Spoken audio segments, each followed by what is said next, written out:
Hola, buenos días. Pues vengo para hacerte encantada. ¿Cómo te llamas? Silvia. ¿Vienes conmigo, Silvia?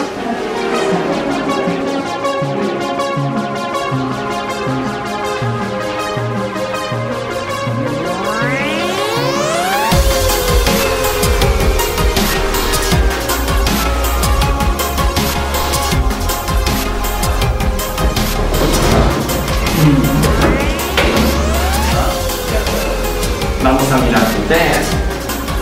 Me has dicho que has estudiado 3 años. Sí.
Ha sido mi primer día, lo he pasado súper bien. Al principio he hecho una prueba al nivel, pues a ver, cuando empiezo el curso ya veremos.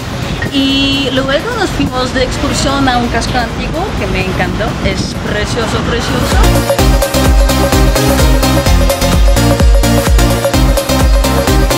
La República Checa y estudió traducción e interpretación.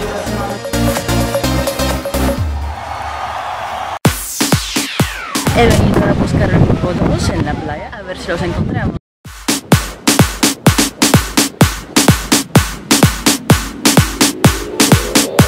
¡Están ahí! ¡A por ellos!